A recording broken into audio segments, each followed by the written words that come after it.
tarde, eu sou Leonardo Nóbrega, eu sou orientando da professora Maria Cláudia Candeia no edital de PIBIC 2020-2021, com a pesquisa de título Relações Chão, Arquitetura, Paisagem na Escala Monumental do Brasil, um estudo sobre o Congresso Nacional. Bem, o chão, ele é a superfície que está sob a arquitetura e sobre a cidade. E ele em si guarda diversas relações e os espaços construídos determinam com a paisagem e com a vivência dos que dela se apropriam. Dos que dela se apropriam. Bem, aqui a gente tem dois exemplos de relações de arquiteturas com o chão.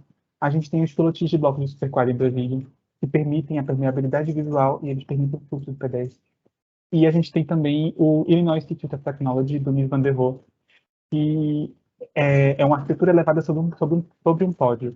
Então, que ajuda nessa construção da monumentalidade. A arquitetura se posiciona acima da visão do observador.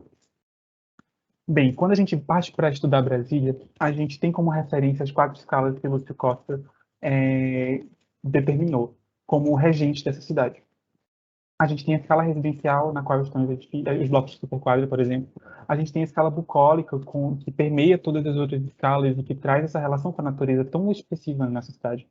A gente tem a escala monumental, que ajuda na construção simbólica do eixo monumental e das arquiteturas do governo do Brasil como símbolos nacionais. E a gente tem a escala gregária, que tem como função agregar pessoas, como um centro da cidade de Brasília. Bem, quando a gente estuda a escala monumental, a gente tem o Congresso Nacional como um elemento de grande destaque, principalmente por sua posição enquanto centro na perspectiva de quem olha dos mirantes elevados.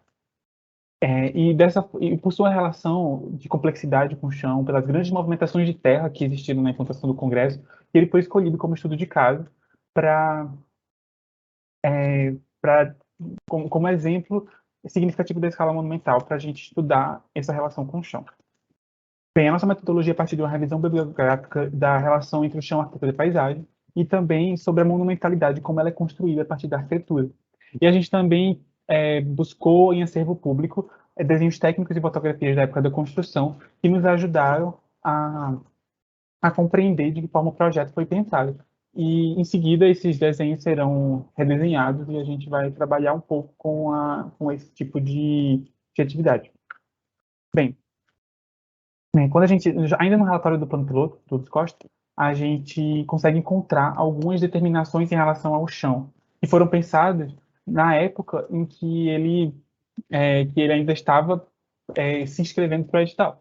Então, a gente consegue ver aqui essa sequência descendente de platôs que ajuda a criar essa vista da paisagem de Brasília a partir dos mirantes, de mirantes elevados, como a própria plataforma da rodoviária ou a torre de TV. E é interessante que ele, inclusive, cita, ele coloca aqui, que a técnica oriental milenar dos terraplenos garante coesão do conjunto e confere uma ênfase monumental imprevista. Ele pensa na monumentalidade a partir do chão. Mas quando a gente parte para o projeto de arquitetura do Niemeyer, a gente vê que ele também teve essa intenção. Ele trabalhou o chão do Congresso de uma maneira extremamente diferenciada. A gente não sabe muito bem o que é o térreo do Congresso, o que é subsolo, o que é elevado, porque a cobertura do Palácio do Congresso, do elemento horizontal, ela está no nível das vias de automóvel. E, na realidade, a entrada frontal do Congresso ela é em declive. Então, o observador se posiciona de maneira descendente. A arquitetura ela não se eleva de maneira óbvia no edifício. Ela não existe um pódio que eleve a arquitetura, como é tradicional de ser feito. Na verdade, ele coloca o observador numa posição mais baixa e, assim, ele garante essa ênfase monumental, além da escala urbanística, como o Lúcio Costa tinha pensado, ele garante essa ênfase também na escala arquitetônica, de quem se aproxima do edifício.